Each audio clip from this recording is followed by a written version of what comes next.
Bismillahirrahmanirrahim. Assalamu alaikum dear student. I hope all of you will be fine. Student, this is me Muhammad Waleed Anjam.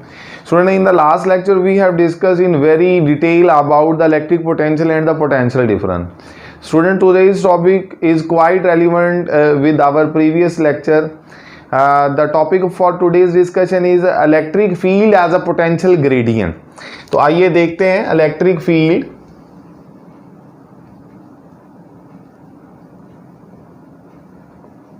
as potential gradient.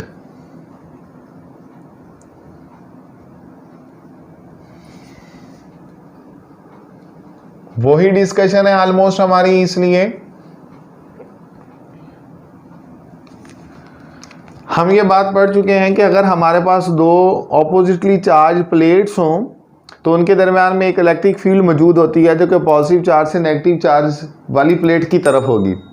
और जब कभी भी आप किसी एक unit positive charge को इसके दरमियान किसी भी जगह पर रखेंगे तो क्या होगा कि वो इस पॉजिटिव प्लेट की रिपल्शन और इस नेगेटिव प्लेट की अट्रैक्शन की वजह से बी प्लेट से ए की तरफ मूव करना शुरू करेगा। और हमने उसको कहा था कि वो काइनेटिक एनर्जी गेन करेगा क्योंकि वो मूव करना शुरू कर रहा है अब।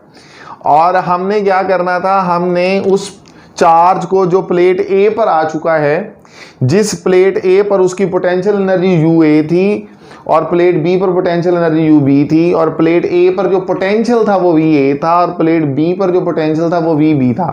अब स्टूडेंट, हमारा यहाँ पर जो आज का जो कॉन्सेप्ट है वो ये है कि electric field as a potential gradient. तो इलेक्ट्रिक फील्ड को तो अगर हम ये कहें कि वो ई से रिप्रेजेंट कर रहे हैं इलेक्ट्रिक फील्ड इंटेंसिटी को, और पोटेंशियल ग्रेडियंट से मतलब है पोटेंशियल में जो चेंज आ रहा है किसके लिहाज से, इन दो प्लेट्स के दरमियान जो फासला है उसके लिहाज से। तो यहाँ पर जो आज हमने रिलेशन डिवेल्प करना है वो इंटेंसिटी और पोटेंशियल डिफरेंस के दरमियान डिवेल्प करना है।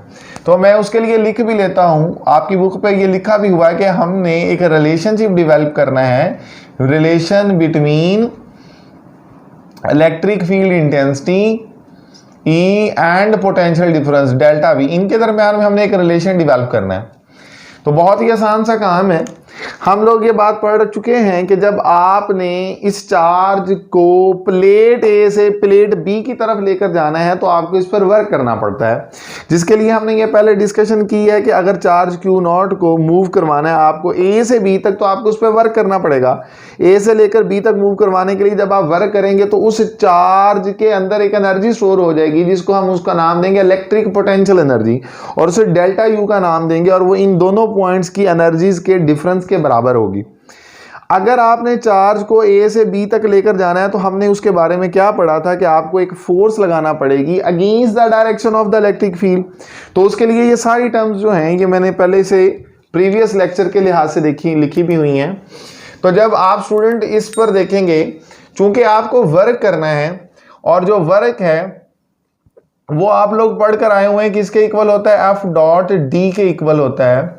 स्टूडेंट, इस केस में जो हमारे पास आपने फोर्स लगानी है वो against the direction of the electric field है, और अगर हम एफ की वैल्यू लिखें जो इलेक्ट्रिक फोर्स थी उसकी वैल्यू लिखें तो वो आ जाएगी Q naught into E dot D, जिसे मैं फर्दर क्या लिख सकता हूं, क्यू नॉट इंटू ई, और ई डॉट डी की वजह से हम इसे लिख सकते हैं ई डी कॉस थीटा।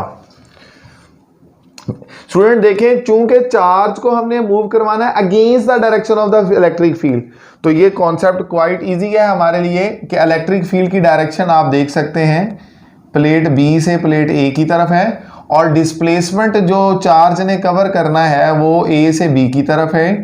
तो आप लोग देख सकते हैं दोनों की डायरेक्शन एक दूसरे के ऑपोजिट है। तो इनके दरमियान जो यहाँ पर मैं मेंशन कर देता हूँ कि जो एंगल थीटा होगा वो कितना होगा, 180 डिग्रीज का। स्टूडेंट, इस वैल्यू को जब हम यहाँ पर पुट करेंगे तो हमारे पास जो रिजल्ट आ जाएगा कि work equals to Q naught E D into cos 180 degrees, और कॉस 180 किसके इक्वल होगा, -1 के इक्वल होगा। तो आप इसे लिख लेंगे minus q naught into e into D. ये स्टूडेंट वर्क कहाँ से कहाँ तक है, ये ए से लेकर बी तक का वर्क है।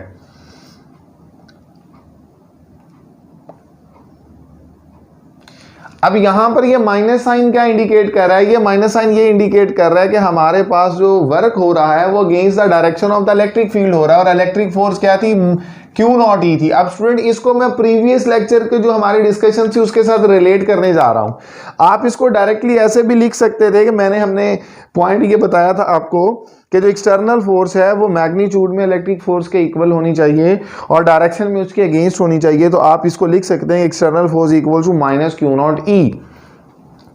यहां से कि आपके सामने है कि ये minus sign is against the direction of the electric field की वजह से आ रहा है। तो हमारा चूंकि आज का टॉपिक ये है कि यहां पर मौजूद इलेक्ट्रिक फील्ड और इन दो पॉइंट के दरमियान जो पोटेंशियल डिफरेंस है उसकी वजह से इनका जो रिलेशनशिप हमने डेवलप करना है। तो आप स्टूडेंट ये बात पढ़कर आए कि इन दो पॉइंट्स के दरमियान जो पोटेंशियल डिफरेंस डेल्टा वी होगा, जिसको हम क्या लिखते थे, किसके इक्वल होगा, work from A to B पर यूनिट चार्ज। तो स्टूडेंट अगर आप इस इक्वेशन को नाम दे रहे हैं इक्वेशन नंबर 1 का और यहां पर आप वर्क की वैल्यू पुट करें तो work from A to B किसके इक्वल आया, minus q naught into e into d divided by q naught. Delta V इन दो पॉइंट्स के दरमियान पोटेंशियल डिफरेंस है। तो पोटेंशियल डिफरेंस को हम क्या लिखेंगे, potential at B minus potential at A, और ये डेल्टा वी भी लिखा रहने देते हैं ताकि इससे हमें एक इसकी नई फॉर्म बनाने में आसानी हो जाए। आप देख सकते हैं ये दोनों टर्म्स न्यूमरेटर में और डिनोमिनेटर में सेम है क्यू नॉट, तो ये कैंसल आउट हो जाएंगे और हमारे पास रिजल्ट क्या बच जाएगा, माइनस ई इंटू डी। अब स्टूडेंट आप लोग ये देख सकते हैं कि मैं इसे लिख सकता हूं delta V is equals to minus E into D, और अगर यहां से आप ई की वैल्यू फाइंड आउट करें, क्योंकि हमने इलेक्ट्रिक फील्ड का रिजल्ट देखना था, तो ई इक्वल्स टू क्या आ जाएगा, minus delta V over D. और स्टूडेंट अगर हम ये कहें कि ये जो दो पॉइंट्स हैं ए और बी, अगर ये एक दूसरे के इन्फिनिटेसिमली क्लोज हैं, एक दूसरे के बहुत क्लोज हैं, तो हम इस डी पॉइंट की जगह पर हम इसको minus delta V over delta are लिख सकते हैं। तो स्टूडेंट हमारा जो रिलेशनशिप डिवेल्प हो गया वो हो गया E equals to minus delta V over delta are.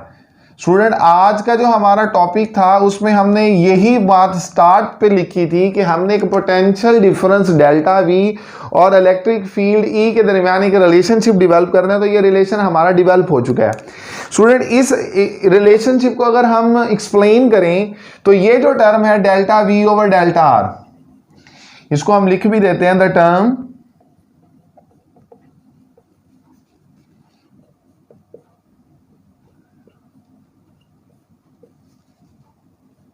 delta V over delta R tells the maximum rate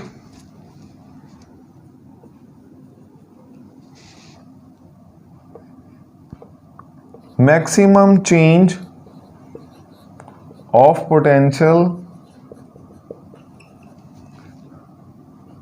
with respect to the distance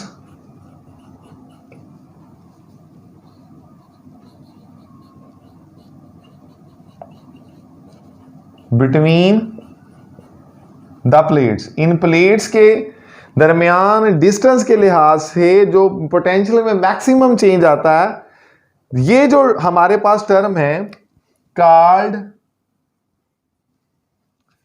the potential gradient. इसको हम नाम क्या देते हैं, पोटेंशियल ग्रेडियंट का नाम दे देते हैं।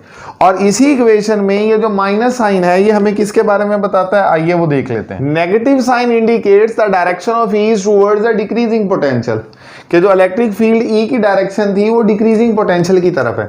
तो स्टूडेंट इस रिलेशन में अगर अब हम देखें, ये रिलेशन जो हमने लिखा है E equals to delta V over delta R, अगर हम इसके यूनिट्स की बात करें तो हमारे पास स्टूडेंट जो रिलेशनशिप है इसके मुताबिक जो इलेक्ट्रिक फील्ड इंटेंसिटी है इसका डेल्टा वी, चूंकि पोटेंशियल है और पोटेंशियल का यूनिट हमें पता है वोल्ट है, और फासला जो इन दोनों प्लेट्स के दरमियान में उसके लिहाज से मीटर है, तो हमारे पास यहां से जो यूनिट बन रहा है वो वोल्ट पर मीटर बन रहा है।